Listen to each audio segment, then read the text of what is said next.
So ನೋಡಿ, ಈ ರೀತಿ ಟಸಲ್ಸ್ನ ನೀವು ಮಾಡೋದಕ್ಕೆ ಸೊ ಮೇನ್ ಮೆಟೀರಿಯಲ್ ಹಾಗೆ ಇನ್ನೊಂದು ಕೂಡ ಮೇನ್ ಮೆಟೀರಿಯಲ್ ಕಾಂಟ್ರಾಸ್ಟ್ ಮೆಟೀರಿಯಲ್ನ ತೊಗೋಬೇಕು. ಸೊ ಇದನ್ನು ಹೇಗೆ ಮಾಡೋದು ಅಂತ ನೋಡೋಣ. ನೋಡಿ, ಈ ರೀತಿ 2 ಪೀಸಸ್ ಆಫ್ ಫ್ಯಾಬ್ರಿಕ್ಸ್ನ ನಾನು ರೌಂಡಾಗಿ ಕಟ್ ಮಾಡ್ಕೊಂಡಿದ್ದೀನಿ. ಇದು ಒಂದು ಮೇನ್ ಮೆಟೀರಿಯಲ್, ಇನ್ನೊಂದು ಕಾಂಟ್ರಾಸ್ಟ್ ಮೆಟೀರಿಯಲ್ನ ಕಟ್ಟಿಂಗ್ ಮಾಡ್ಕೊಂಡಿದ್ದೀನಿ. ಸೊ ಇದನ್ನು ಮೇನ್ ಮೆಟೀರಿಯಲ್ಗೆ ನಾನು ಕೋಟ್ ಫ್ಯೂಸಿಂಗ್ನ ಫ್ಯೂಸ್ ಮಾಡ್ಕೊಂಡಿದ್ದೀನಿ, ಬಿಕಾಸ್ ಸ್ಟಿಫ್ನೆಸ್ಗೆ ಚೆನ್ನಾಗಿರುತ್ತೆ ಅಂತ. ನೀವು ಬೇಕಿದ್ದಲ್ಲಿ ಮಾಡ್ಬೋದು, ಇಲ್ಲ ಅಂದರೆ ತೊಂದರೆ ಇಲ್ಲ. ಸೊ ಈ ರೀತಿ 2 ಪೀಸಸ್ನ ನಾನು ರೆಡಿ ಮಾಡಿದ್ದೀನಿ. ಇದನ್ನು ನಾನು ತೊಗೊಂಡಿರೋದು ಸರ್ಕ್ಯುಲರ್ ಮೆಷರ್ಮೆಂಟ್ಸ್ ಬಂದು 4 ಇಂಚಸ್. ಓಕೆ, ಸೊ ಟಸಲ್ಸಿಗೆ 4 ಇಂಚಸ್ ನಮಗೆ ಚೆನ್ನಾಗಿ ಕಾಣಿಸುತ್ತೆ. ರೆಡಿ 4 ಇಂಚಸ್ ಫುಲ್ ಸರ್ಕ್ಯುಲರ್ನ ತೊಗೊಂಡಿದ್ದೀನಿ ನಾನು. ಇವಾಗ ಇದನ್ನು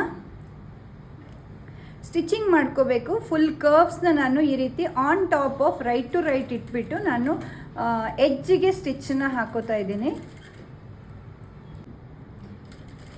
ಸೊ ಕಂಪ್ಲೀಟ್ ಸರ್ಕಂಫರೆನ್ಸ್ನ ಸ್ಟಿಚ್ ಮಾಡ್ಕೊಳ್ಳೋಣ.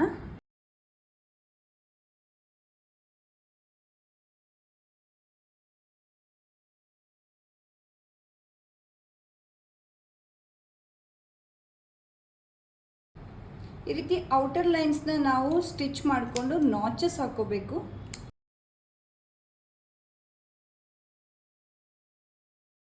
ಸೊ ಕಂಪ್ಲೀಟ್ ನಾನು ಫುಲ್ ನಾಚಸ್ನ ಹಾಕೋಬೇಕು.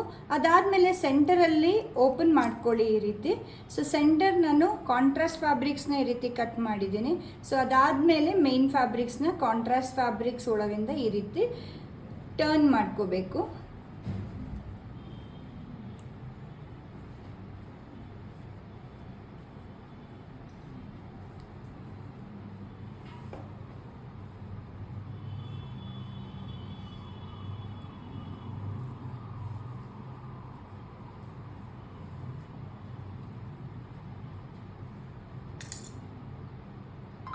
ಇದನ್ನು ನಾವು ಎಡ್ಜಸ್ನ ನೀಟಾಗಿ ಮಾಡ್ಕೊಳ್ಳೋದಕ್ಕೆ ಇದಕ್ಕೆ ಪೆನ್ಸಿಲ್ ಅಥವಾ ನಮ್ಮ ಹತ್ರ ಇರೋ ಯಾವುದಾದ್ರೂ ಶಾರ್ಪ್ ಪಾಯಿಂಟೆಡ್ ಟೂಲ್ನ ತಗೊಂಡು ಔಟರ್ ಲೈನ್ಸ್ನ ನೀಟಾಗಿ ಶಾರ್ಪ್ ಮಾಡ್ಕೋಬೇಕು. ಹಾಗೆ ಇದನ್ನು ಅಯನ್ ಮಾಡ್ಕೋಬೋದು.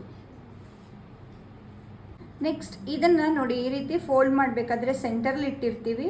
ಈ ರೀತಿ ಫಸ್ಟು ನಮ್ಗೆ ಜಾಸ್ತಿ ಟರ್ನ್ ಮಾಡ್ಕೋಬೇಕು. ಸೆಕೆಂಡ್ ಒನ್ ಸ್ವಲ್ಪ ಕಡಿಮೆ ಇರಬೇಕು, ನಾವು ಓವರ್ಲ್ಯಾಪ್ ಮಾಡ್ಕೊಳ್ಳೋದು. ಹಾಗೆ ಇಲ್ಲಿ ಮೇಲ್ಗಡೆಗಿಂತ ಬಾಟಮಲ್ಲಿ ಕಡಿಮೆ ಇರಬೇಕು, ಮೇಲ್ಗಡೆ ಜಾಸ್ತಿ ಇರಬೇಕು ರೈಟ್ ಹ್ಯಾಂಡ್ ಸೈಡ್ಸು.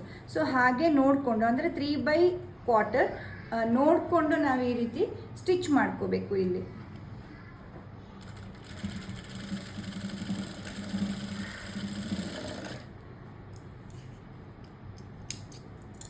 ಇದು ಸ್ಟಿಚಿಂಗ್ ಆದಮೇಲೆ ಇದನ್ನು ಟರ್ನ್ ಮಾಡಬೇಕು ಈ ರೀತಿ.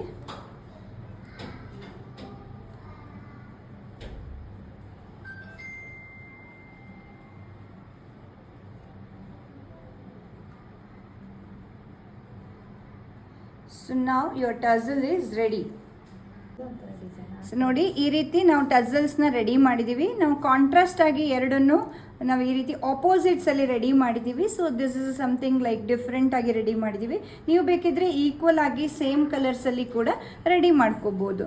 ಸೊ ನಾವು our tassels is ready. C